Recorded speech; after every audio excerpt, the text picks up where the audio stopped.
This is a podcast about one woman's mission to help entrepreneurs and business owners write better business books. Each week, we tackle your writing excuses, because there are excuses too, and help you beat the blank page of doom so that you can write the book that'll grow your life and your business. Now here's your host, Vicky Fraser. Hello and welcome to the 1000 Author Show. I'm Vicky Quinn and this is my husband, Joe Fraser. Hello. Hi. Today we are drinking a nice cup of tea. Because I think you've had a bit of a tough morning, haven't you, Joe? It's not gone well so far. I mean, there's been successes, there's been failures. Would you like to tell the listeners what you've been doing this morning? Well, I got up, got the chickens out of bed, and on the walk back from the chicken coop, fell over because there were sheep milling around the place and it was muddy and it was drizzly and there's lots of mud up there. It's really muddy. So fell over, managed to stay off the floor by virtue of like squelching both hands into sheep poo, which was good. And then tell them what you did to Bronson. Well, then I cleaned my hands on Bronson. It's pretty rude. Well, I walk around with sheep poo on me. Bronson's perfectly happy with sheep poo on him. Then we were having a wood delivery, so I wanted to put a tarpaulin down on the driveway to keep wood out of the mud. And when I went to find a tarpaulin, which is up the other end of the garden, picked it up and tipped, I don't know, a litre maybe of muddy, wet rain puddle into my left boot, which was great. Well, I'm very sorry to hear all of that, but it is amusing to me. Not amusing. Very, very bad starts today. It's kind of amusing to me. I thought I'd make an effort today and look nice, and I think my top is too busy for my necklace to be visible. Is it? It's a little bit, isn't it? Anyway. It's fine. Anyway, what are you reading at the moment, Joe? I have finished reading The Wheel of Time. I have finished reading The Wheel of Time. 14 books, 6.5 million words. Done. Thank goodness. Goodness. And you know, it's quite nice to get to the end of it, to be honest. This is really nice to hear you get to the end of it. I feel like I should review it or something, but it is. So what are you reading now? I'm currently reading A Darker Shade of Magic by V.E. Schwab. It's one of my books, isn't it? Which is one of your books. Basically, it's one of the books you threw at me in a kind of, please God, read something other than The Wheel of fucking Time. I mean, you can read whatever you like, but yeah, it got all a bit much. So I'm reading that. And it's like a whole story, but compressed into only one book. It's a series. There's more of them, I think. Is it? Yeah. Yeah. But it kind of feels like... That's because you've just read the most ridiculously long, epic series ever. It all feels really compressed. Cool. Okay. I'm sure it's very good, but it feels very fast. It's like, oh, what happens next? Oh, another thing. I'm going to have a break between epic fantasy and reading that book because I think I'm just going to be a bit disappointed at its thinness. But anyway, so I've literally last night finished reading The Wise Man's Fear by Patrick Rothfuss, which is the second in the King Killer trilogy. The third one is not. There's no release date for it yet, and so now I'm like... And that was a 900-pager, wasn't it? 900-pager. It was really... I loved it. It was really good. It was almost like 3 chunky books in one. Right. So there's 3 almost separate stories in one. Because, you know, he's like narrating the story of his life. Mm-hmm. So, yeah, I think you're going to really enjoy it. Okay. Yeah, I really enjoyed it. I'm really looking forward to the next instalment of the trilogy. And he's got a novella out as well, set in that same kind of universe and world. So I'm going to get the novella. But I'm about to start Girl, Woman, Other by Bernardine Evaristo, which I think won the Booker Prize in 2019. I've heard of that. Have I heard of that on Radio 4? Probably, yeah.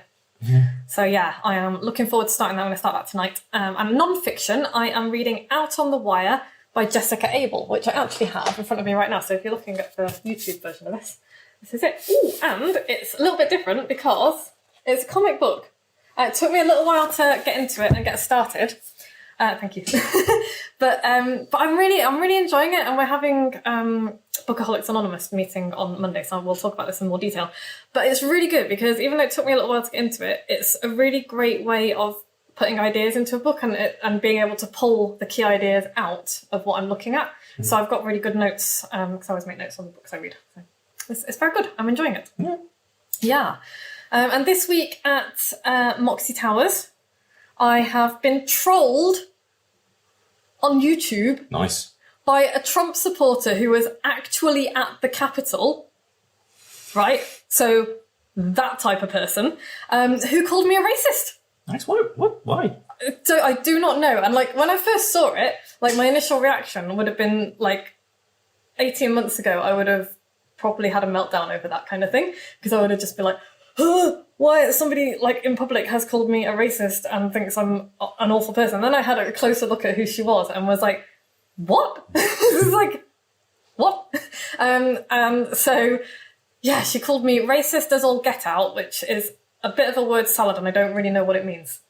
But Very. Oh, is that okay? Cool. But yeah, I was like, wait, you're like actually storming the Capitol and waving a MAGA flag and a Confederate flag, and you're calling me racist. Okay, then. And so I was going to be like, wait, okay, what? Please explain how so. And then I looked at who she was and was like, yeah, no, I'm not touching that with a 10-foot barge pole. Not engaging with crazy. No, but it's my first ever proper internet troll, like proper anonymous internet troll. Was that a troll? I think so. Maybe she really believed that. I don't think she could have listened to the... Oh, no, you know what? I bet she's one of those people who thinks I'm being racist against white people, which isn't a thing, people. So, yeah. Anyway, that was fun. I enjoyed that. So maybe she's going to watch this episode as well and continue her dialogue, her monologue with me, because I'm not getting involved in that. Hello, crazy person. No, let's not, because these people aren't crazy. They're... Crazy people aren't awful people. Oh, okay. No. Hello, strangely opinionated person. Let's just not talk to her at all.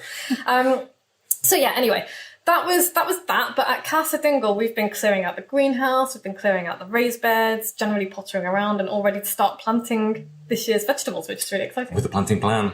I have a planting plan, yeah. Nice. Oh my goodness. Okay, so I haven't got it in the office now, but I think I'll try and remember for the next podcast and I will have it and we can show you, because it's also a masterpiece in marketing, because I get all of my seeds from this one place now and there's a reason for it.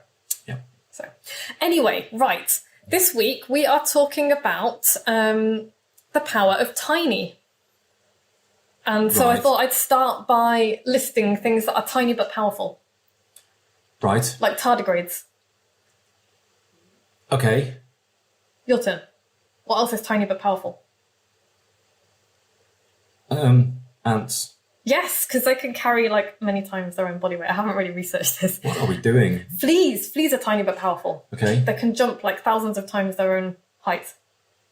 What else is tiny but powerful? Looking at your notes, nanobots? Well, yeah, because they're like really tiny, but they can do all sorts of cool stuff. Can they? Yeah. What can they do? Cool stuff. If you listen to conspiracy theorists, they can like rewrite your DNA and shit. DNA, there you go. That's tiny but powerful. All right. Bronson's head. It's very powerful. And tiny compared to normal sheeps. Okay. So yes, that is what we are talking about today. How things can be tiny but powerful, and sometimes more powerful than massive things. Because there isn't, I don't think, anything that is like big. What? No, don't laugh at me. This is... I'm just fascinated as to where this is going. Relatively speaking, right? So imagine that there is something human-sized. Is there anything human-sized that can jump, relatively speaking, as high as a flea? I don't think so. No. What? I don't understand why. I'm waiting for the smooth segue. There might not be a smooth segue. I'm just like, this is going to be a good segue. Brace yourselves, people. It's going to make sense, I'm sure. This is going to be a segue. Okay. Let's not set the expectation that it's going to be smooth. It's going to be amazing. It's going to be amazing. Wait for it. Oh man, now you've ruined everything. Okay, so yeah, I just wanted to contrast like fleas and tardigrades to the myth of massive action. and how we're always being told about, making grand gestures and 10xing this, that, and the other, right? All right. We were talking about this the other day. Okay. 10xing.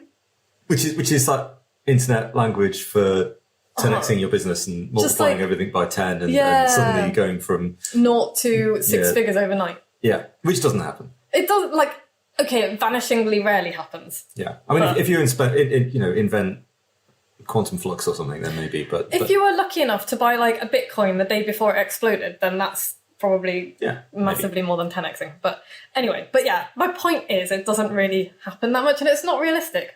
It's not a good expectation to have. Not consistent, and it's not sustainable. Mm-hmm. And that's the thing. It's like, okay, so what would you rather have? Would you rather make like 10 grand overnight and then, £1 a week for the rest of the year?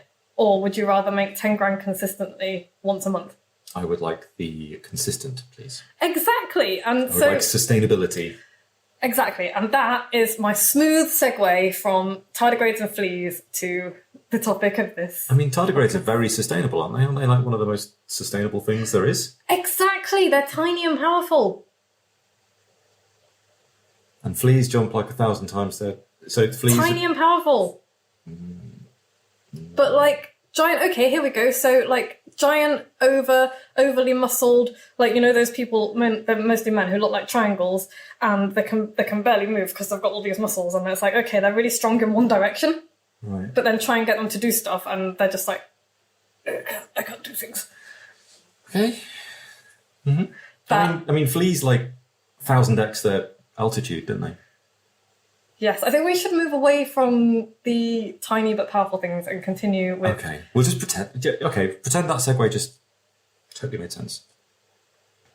And move on. Look, in my head it made sense. Yeah, it was great. If it made sense in your head, dear listener, please write in and tell me so that... If it made no sense in your head, please write in and tell us. And we'll work on our segues. I'm not going to work on our segues. I like my segues. How very dare you? Okay. So yes, okay. My point is that sometimes you can make a grand gesture and do something huge, and sometimes that's cool. And I actually did that when I went to Lanzarote. Do you remember when I went to Lanzarote and wrote How the Hell Do You Write a Book? Like, I'm going to write a book, and you go away for a fortnight and write a book. A week. A week. And I did. I got my shitty first draft done. It was a very shitty first draft. I'd already done the outlining before I got there, and I just wrote solidly for a week. And I know that Kenda also did that. She had outlined her book as she went and wrote. Hi, Kenda! As she wrote her book. And Jen also made. Hi, Jen! Hi, Jen!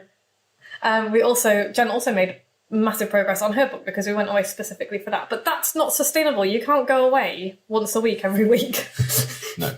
And write, because you would be exhausted and you have other things to do. And, it's wonderful. I love a writing retreat. I would like to do one twice a year if I could. And, had COVID not hit last year, I would have run my very first writing retreat last year. And it would have been brilliant. That was my plan. That was on my business plan for last year. Your very first writing? Oh, right, okay. Yeah. And then my first paid for writing retreat. Okay. But it didn't happen. So, yeah, you can make a grand gesture every now and then, and that's cool. But that's one thing that will produce big results, like, as a one-off. But the biggest progress, most of the time, comes from tiny actions that you take consistently, right? It comes from focus and just making tiny progress every day. Mm-hmm. And so, yeah, it's not really very sexy. And that's why the internet bro-hustle-marketers always get, headlines and sales with their 10x your income overnight. And I'm just always like, oh, would you just fuck off, honestly, with that? Why don't you just consistently 1.001x your business overnight? Yeah, instead of 0.1xing, which is what I keep saying. Do not 0.1x your business. Do not, because you'll shrink until you are non-existent. So yeah, I wanted to talk about the power of compound interest, because that's kind of the same thing, isn't it? And I didn't really understand compound interest until my client, Nick, explained it beautifully simply in his book, which is coming out soon. Hi, Nick. Hi, Nick. And yeah, so, and I still don't really understand compound interest, other than understanding that, Joe, do a really simple sum. So if you've got like £10 and then you get 10% interest. That becomes £11. Becomes £11. Then you get 10% interest, and it becomes 12.1, and then you get compound interest. No, 12.2. £12.20. No, 20. Oh my god! Anyway. Neither of us can do off the cuff maths. Anyway, the point is that it doesn't just. You sit me down here like some kind of puppet. I walk in, okay. You make me just, and then you go, do compound maths. do compound maths. Okay, I'm sorry. But okay, so say you start with £10 and then you get 10% interest. But like, say you got 10% interest every month, mm-hmm. but you don't get another £1 every month, because once you've added that £1 onto the compound interest, you then get £1.10, and then you get £1.20, 20 or whatever it is, it compounds and compounds and goes up and up and up, and it makes it so that you can, if you invested, I think his thing was, if you invest like, I don't know, $5,000 at the age of birth, then by the time you're 65, you'll have a giant pot of cash. Yes, there's something like if you stick 100 quid in an account every month from the age of 10 to 30, you'll have enough to retire on. But if you stick £100 a month into an account between the ages of 40 to 60, you will have nowhere near enough to retire on. No. So you can end up with the same, if you say you want £1 million in your pension pot, if you start saving from a very early age, it could cost you maybe, 100 grand. But if you start saving from the age of 40, it might cost you 500 grand. So you'll have the same amount of money at the end, but it's going to cost you a lot more. So anyway, all of that, we should probably not talk about compound interest, but start saving early, kids. Yeah. And if you've got kids, start saving for them like yesterday. Start them a pension right now. I really wish I had started saving when I was a child, and not enough parents understand this stuff.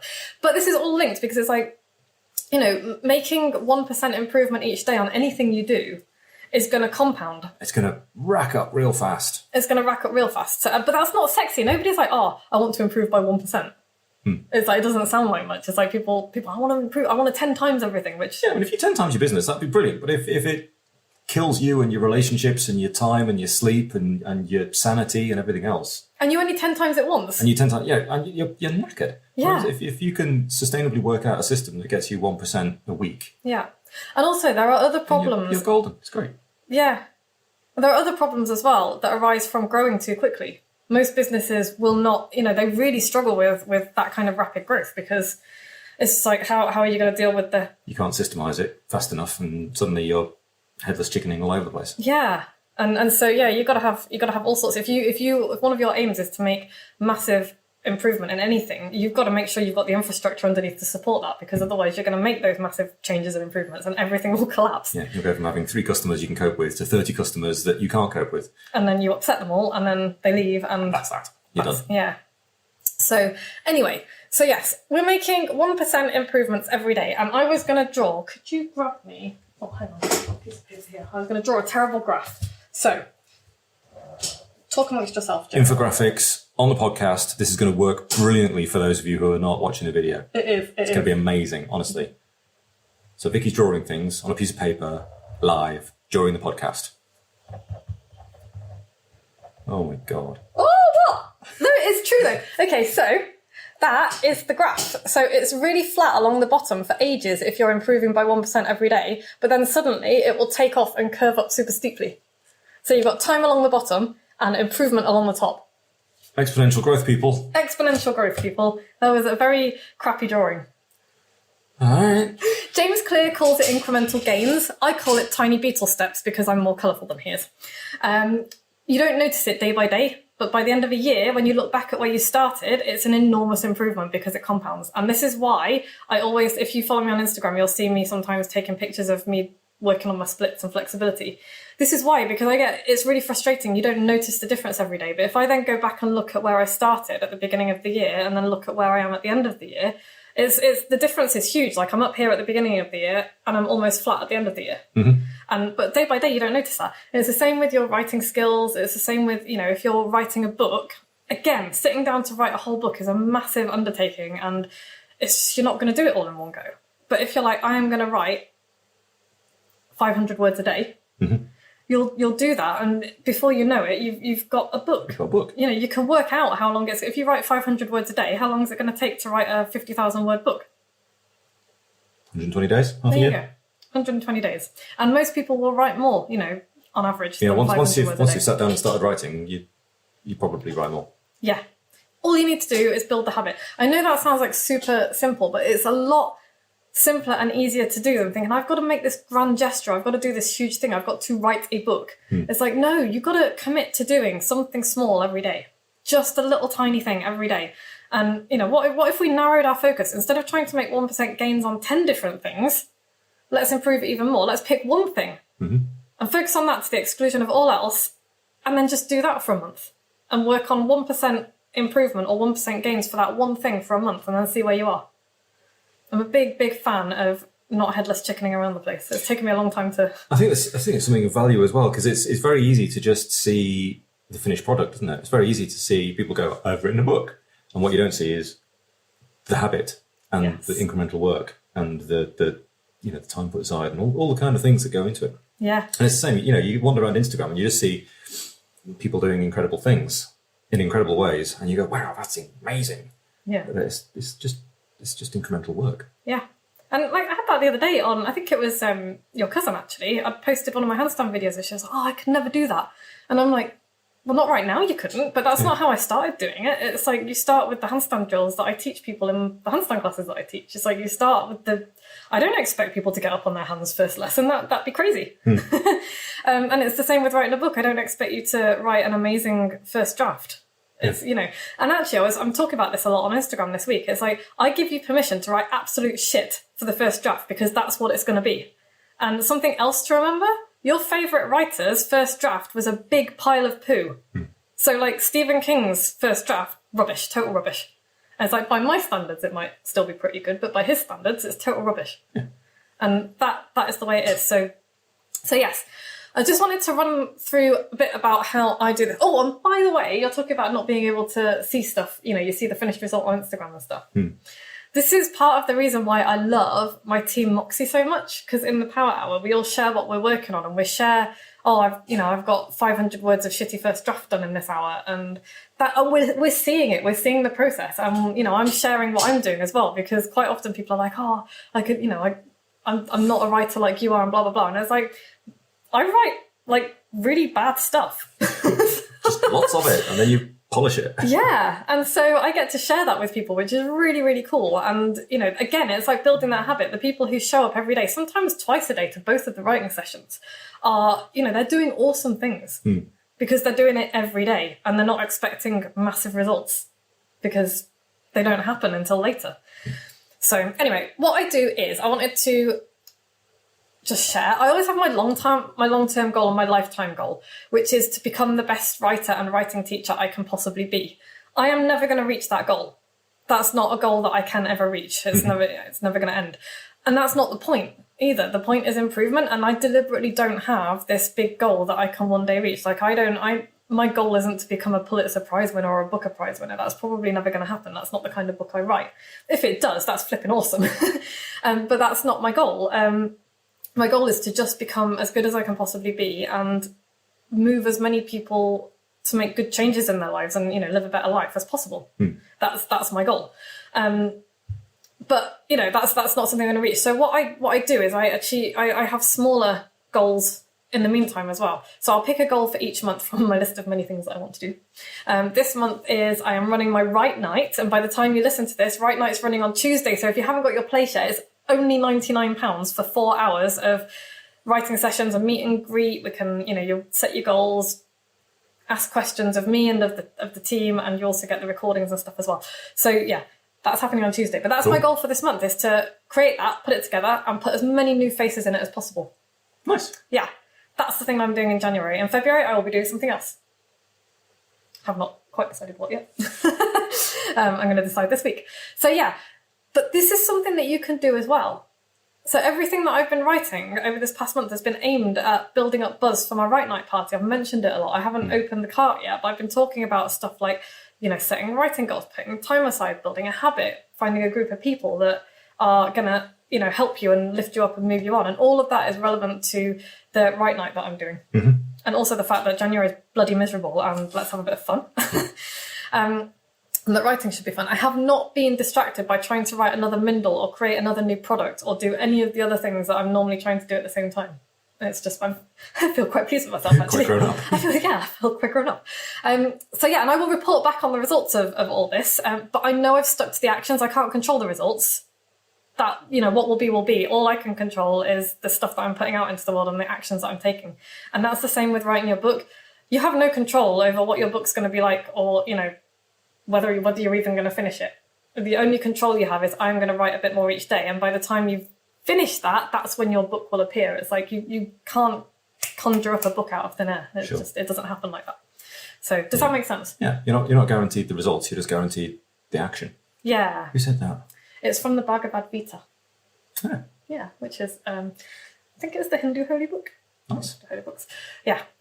You are not entitled to you are only entitled to the actions, never the fruits. So yeah. You can plant the trees. Yeah. And I do with vegetables every year. I plant loads of seeds and sometimes they come up and sometimes they don't. Yeah. I can give them the best chance of coming up by being a better gardener than I am right now. But I have no control ultimately over whether they pop up out the ground. So. And the sheep get quite a lot of them. Yeah, little bastards. So remember the power of tiny beetle steps. Remember to be a tardigrade, people. So what's the takeaway, Joe?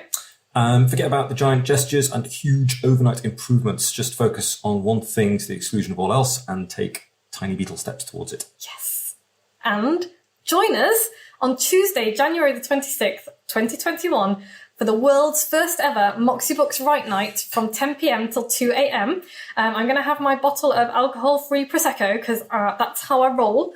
I'm going to be wearing probably my pyjamas because it's past my bedtime. You may wear a ball gown, pyjamas, whatever you like. We're getting started at 9:30 to 9:45-ish, so meet and greet, nibbles, that kind of thing. UK time. UK time, yes. UK time, well done, thank you. And yeah, come meet and greet, we'll say what we're working on, and then we're going to spend 4 hours in 4 sprints, not 4 hours with your bum going numb. In 4 sprint sessions, we're going to write and make as much progress on a project as we possibly can. Cool. Yes.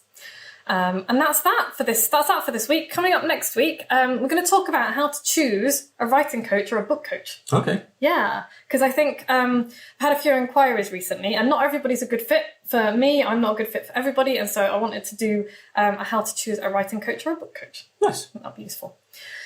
And yeah, that's it. Oh, also have a new audiobook out. You can find it on Audible. That's what she said. It's getting really good reviews so far. Nice. The 2-star review has been pushed away, and now it is 4.9 stars out of 5. Excellent. Yeah. So I'm really pleased. If you've read it and you enjoyed it, please go and rate it. If you haven't read it yet, grab yourself a copy. Apparently people are liking it. It's good stuff. Yeah. And if you really have listened to every episode, email me with your postal address. I have something silly to send you. If you like this podcast, go to iTunes and subscribe, please. And rate us and review us. 5 stars. 5 stars. If you don't like our podcast, not quite sure why you're still here, and also other podcasts are available. Please feel free to exit via the gift shop. Much more professionally run than this one, probably. And we will be back same time next week. Thanks, Joe. No worries. Bye. Bye. Thanks for listening. You can find links and show notes on the website at moxiebooks.co.uk/podcast, where you can also sign up for the best daily emails in the multiverse and find loads of free resources to help you write your book. We'll be back the same time next week with more tales from the book writing trenches and the latest on what the tiny sheeps have been up to.